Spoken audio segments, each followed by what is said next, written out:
Conference had a rest this week while NEAFL Eastern side took on Tasmania at Skoda Stadium.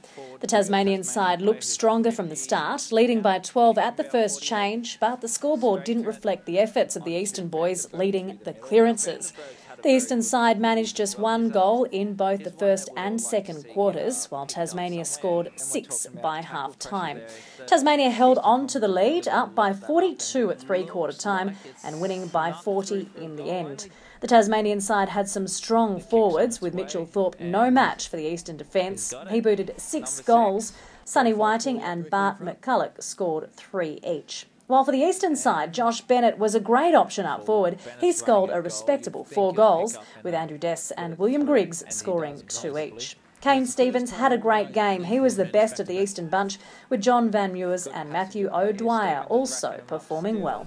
The Tasmanians outplayed the Eastern Conference side. The score at the final siren, 8-13-61 to 15-11-101.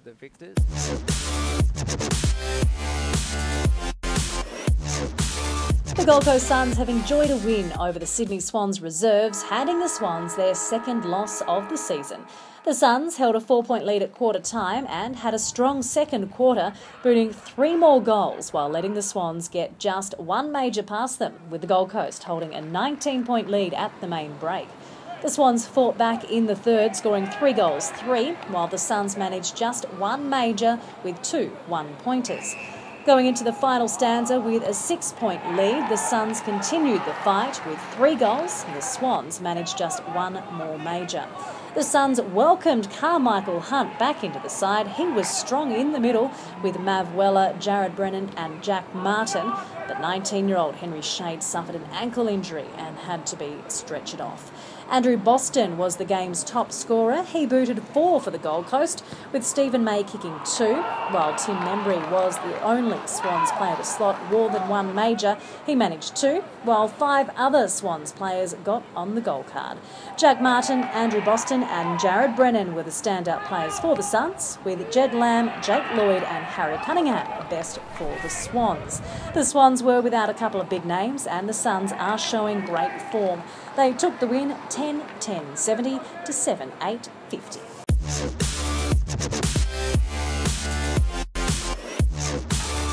BNT Thunder and UWS Giants battled it out in Darwin for round 12.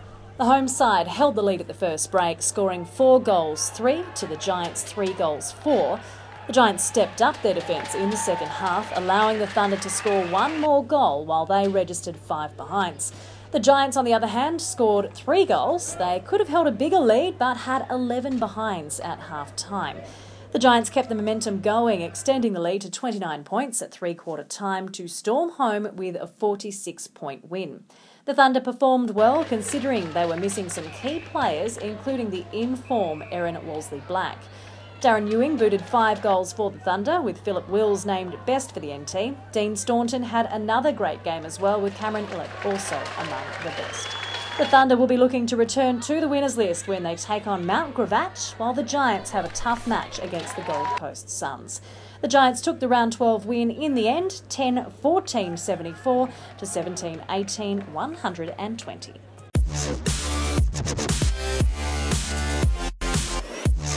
A percentage-boosting win for Aspley, with Mount Gravatt still chasing victory. Daniel Thomas took to the field for his first senior game with Mount Gravatt, while they were missing Troy Jamieson. A big second quarter for Aspley gave them a strong 39-point lead at half-time, but the Vultures also found the goals. Aspley managed 6 goals, with Mount Gravatt scoring 4. Another 5 goals to the Hornets in the final quarter gave them a 91-point win, but a big blow for Aspley, with Jack James knocked out. Nathan Clark was the game's top goal scorer. He booted 6 for Aspley. Clinton French helped out with 4. While Reece Estill was the only Mount Gravatt player to get more than one major. He managed 2, with 4 others on the board. The final score, 134-43.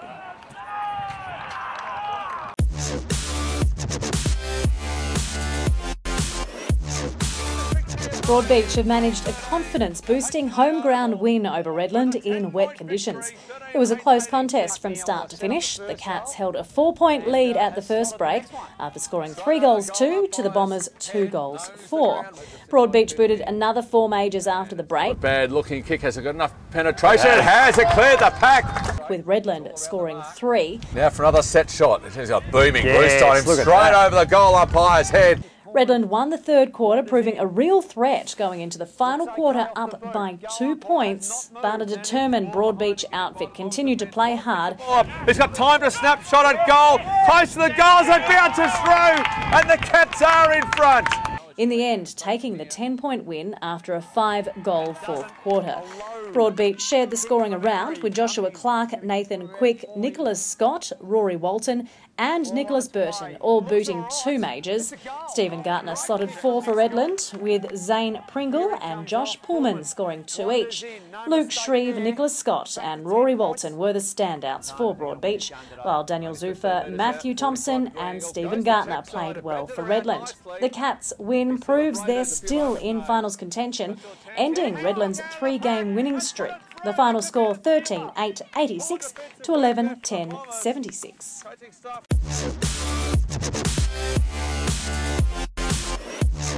Southport and Morningside battled it out at Frank Hauser Reserve on Sunday.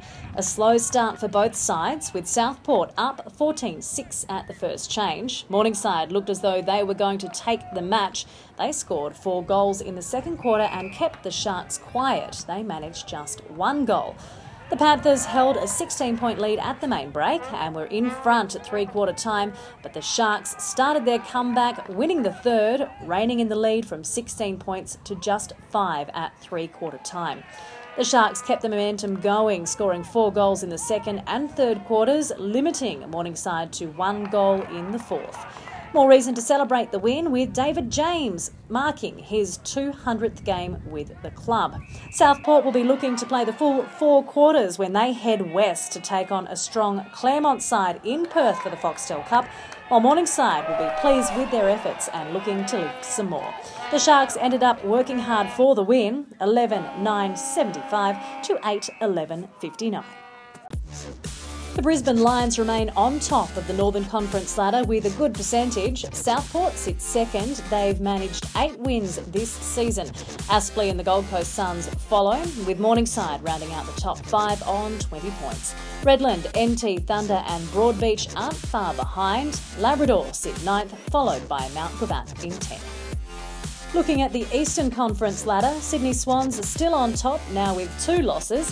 Belconnen are next on 24 points with 6 wins. Ainslie, UWS Giants, Queanbeyan and Eastlake are all on 20 points. Sydney Uni are in 7th, followed by Hills Eagles. Tuggeranong are at the bottom. So for round 13, Eastlake take on Redland, Hills Eagles face Ainslie, Tuggeranong are up against Queanbeyan, while Belconnen travel to face Sydney Uni. The UWS Giants and Gold Coast Suns face off at Skoda. Broadbeach are at home against Morningside. Labrador host Brisbane Lions and the NT Thunder travel to face Mount Gravatt. So for more info, head to neafl.com.au and stay up to date with NEAFL fixtures, results and news. Simply download the NEAFL app from the App Store.